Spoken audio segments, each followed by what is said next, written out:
Welcome guys, today in this video I'm going to show you how to enable or disable turn on the on-screen keyboard Windows 10 PC.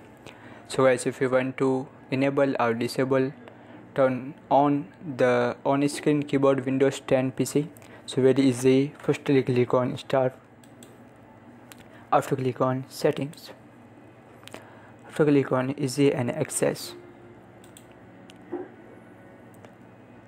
scroll down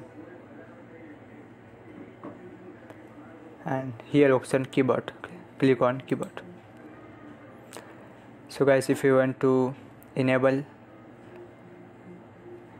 on screen keyboard, so toggle on position, that is.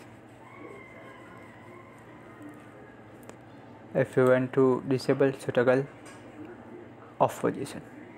If you want to enable, so toggle on, disable, so toggle off.